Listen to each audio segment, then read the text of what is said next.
महाकुंभ क्षेत्र में बहुत सारे लोग आ रहे हैं जो अलग अलग रूप में हैं, जो लगातार वायरल हो रहे हैं। हमारे साथ बातचीत करने के लिए इस वक्त इशिका तनेजा हैं, जो 2017 में टूरिज्म के क्षेत्र में वर्ल्ड में फेमस हो चुकी हैं और साथ ही साथ गिनीज बुक में भी उनका नाम दर्ज हो चुका है। इशिका जी, बहुत बहुत स्वागत है आपका। आप तो फिल्म तमाम ग्लैमर उस सब क्षेत्र में अपना नाम रोशन कर चुकी हैं, फिर उसके बाद ये सनातनी रूप कैसे आया? मुझे लगता है कि हम सब सनातनियों को अब एकत्रित होने की आवश्यकता है, हम सबको अपनी आवाज उठाने की आवश्यकता है।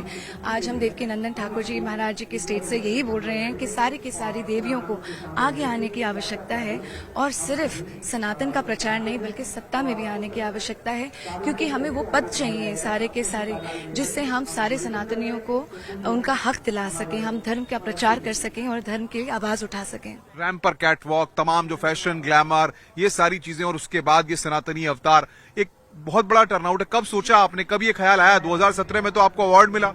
जी, मुझे लगता है कि हमें ये बताने की आवश्यकता है पूरे देश को कि जो हमारी सनातनी बेटियां हैं, हमारी सनातनी बहनें हैं, हमारी जो देवियां हैं, वो आपके मनोरंजन के लिए नहीं बनी, वो हमारे छोटे छोटे कपड़े पहनने के लिए और आपके क्या कहते हैं रियलिटी शोज के लिए नहीं बनी। सनातनियां जितनी भी देवियां हैं वो एक्चुअली में धर्म के प्रचार के लिए बनी हैं और ये सबसे पहला चेंज मैंने अपने आप में देखा है और मुझे लगता है ये चेंज हमें पूरे देश में लेकर आना है। कहाँ कहाँ का आपको जो है ऑफर्स रहे उस दौरान 2017 में? क्या आपको कौन सा अवार्ड मिला था? मैं Guinness book of world record holder भी रह चुकी हूँ। अभी हम अपने मुंह से क्या अपना प्रचार करूं।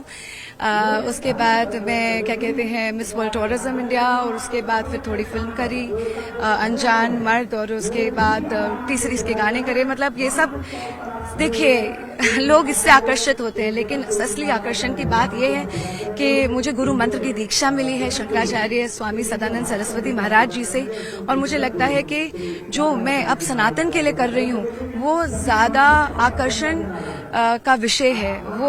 और मुझे लगता है सिर्फ मेरे को नहीं, मैं तो देखिए एक बहुत ही साधारण आवाज हूँ, पर आप सबको आगे आने की आवश्यकता है, हम सबको अपनी आवाज रेज करने की आवश्यकता है कि हम सब सनातन को आगे लेकर आएं और एकता दिखाएं और सिर्फ एकता हर आवाज में नहीं है, वोटिंग में भी दिखाएं, हर जगह पे दिखाएं, हर क्षेत्र में दिखाएं और सिर्फ और हम ये देखते हैं कि सब मनोरंजन में आगे आ रही हैं हमारी जितनी सनातनी बहनें हैं, पर मैं उनको बोलूं कि उस साइड क्यों, आप इस सत्ता के अंदर आइए, आप सनातन धर्म के प्रचार के लिए आगे आइए, आप साध्वी बनिए। इससे पहले हर्षा रिछारिया को भी आपने देखा होगा, उनको भी लगातार वायरल हुई थी, वो भी यहाँ पर आई थी, उनको लेकर के भी तमाम तरह की बातें हुई और मोनालिसा एक लड़की की आंखों को लेकर के तमाम तरह से चीजें आई। तो इन दोनों कैरेक्टर्स को आप किस तरीके से देख रहे हैं? मैं उनको कैरेक्टर नहीं बोलना चाहूंगी, प्लीज, वो देवियां हैं, उनका सम्मान रखिए।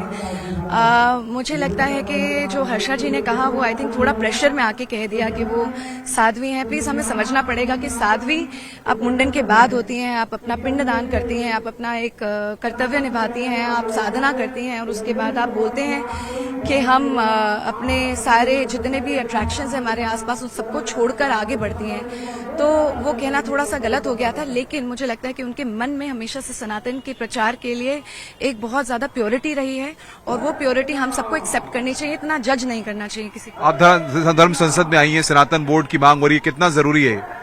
मुझे लगता है कि सनातन बोर्ड की हमें बहुत ज्यादा आवश्यकता है। हमें अपने गुरुकुल चाहिए, हमारे को हमारे गौशालाएं चाहिए, हमारे को चाहिए कि जितने भी मंदिर के जितने भी पैसे आ रहे हैं वो सनातन के प्रचार के लिए, सनातन की सेवा के लिए, धर्म की रक्षा के लिए हम उसका इस्तेमाल करें और हम लव जिहाद से अपने बच्चों को बचाएं, अपनी सारी बेटियों को बचाएं। ये मुझे लगता है बहुत सारे इंपॉर्टेंट मुद्दे हैं और वो सनातन बोर्ड से ही हो सकते हैं। तो आपने अब ये रास्ता पूर्ण रूप से चुन लिया या वापसी भी कर सकते? नहीं, ये तो मेरे खुद के घर वापसी। मैं कहूंगी कि मैं इतना मॉडर्न हो चुकी थी, मेरी जो बुद्धि है वो इतनी भ्रष्ट थी कि मुझे खुद ही नहीं समझ आ रहा था मैं किस डायरेक्शन में जाती जा रही हूँ, पर अब समझ आता जा रहा है और अब हम सेवा भाव से जुड़ते जा रहे हैं। मुझे लगता है कि अभी सिर्फ शुरुआत है, अभी मुझे बहुत ज्यादा मेहनत करनी है, बहुत ज्यादा इसके लिए काम करना है और बहुत ज्यादा सेवा करनी है। क्या उस इंडस्ट्री में लोग गलत रास्ते पर हैं? नहीं, प्रेजेंटेशन गलत है। देखिए कोई भी इंडस्ट्री गलत नहीं होती है, लेकिन जब आप सनातन बहनों को गलत तरीके से प्रेजेंट करते हैं वो गलत है और जिस तरह से हम सनातन धर्म को प्रेजेंट करते हैं वो गलत है और कोई इंडस्ट्री गलत नहीं है। प्लीज जी, बहुत बहुत शुक्रिया आपका इशिका जी। तो इशिका तनेजा हमारे साथ बातचीत कर रही थी, जो बता रही थी कि किस तरीके से उन्होंने जो है पूरा यहाँ पर अपना सफर किया और अब सनातन का मार्ग उन्होंने चुना है। कैमरामैन मुनमुन के साथ अनुपम मिश्रा, न्यूज़ 18, प्रयागराज क्षेत्र, महाकुंभ।